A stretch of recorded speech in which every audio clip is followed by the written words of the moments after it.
അപ്പോൾ ഈ antibiotic resistance പ്രധാനമായിട്ടും വരുന്നത് അനാവശ്യമായിട്ട് കുഞ്ഞുങ്ങൾക്ക് ആന്റിബയോട്ടിക് കൊടുക്കുമ്പോൾ വേണ്ട തോതിൽ കൊടുക്കാണ്ടിരിക്കുമ്പോൾ, അതായത് ഡോക്ടറുടെ കൺസൾട്ടേഷൻ ഇല്ലാണ്ട് തന്നെ പാരന്റ്സ് ആന്റിബയോട്ടിക് എടുക്കുന്നത് കൊണ്ട് കുഞ്ഞുങ്ങൾ പതിയെ ഓരോ വർഷം ചെല്ലുന്തോറും കുഞ്ഞുങ്ങളുടെ വെയിറ്റ് കൂടി വരുന്നത് കൊണ്ടും പലപ്പോഴും ചിലപ്പോൾ പാരന്റ്സ് കൊടുക്കുന്ന ആന്റിബയോട്ടിക്കിന്റെ ഡോസ് കുഞ്ഞുങ്ങളുടെ ശരീരത്തിന് ആവശ്യമായിട്ടുള്ള ഡോസ് ആയിരിക്കില്ല.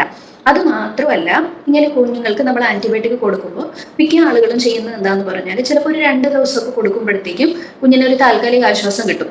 അപ്പോൾ അവരെന്ത് ചെയ്യും? അവരതങ്ങ് സ്റ്റോപ്പ് ചെയ്യും. അപ്പോൾ ആന്റിബയോട്ടിക് കൊടുക്കേണ്ട ആ കൃത്യമായിട്ടുള്ള ഒരു കാലയളവിൽ കൊടുക്കത്തുമില്ല.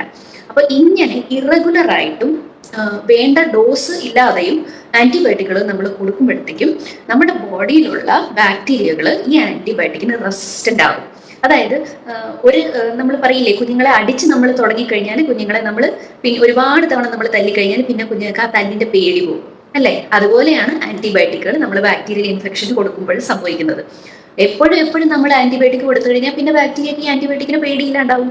ബാക്ടീരിയ ഓൾറെഡി ഈ ആന്റിബയോട്ടിക്കിനെ ചെറുത്ത് നിർത്താനുള്ള കഴിവുകളൊക്കെ ബാക്ടീരിയയുടെ ബോഡിയിൽ ഡെവലപ്പ് ചെയ്യും.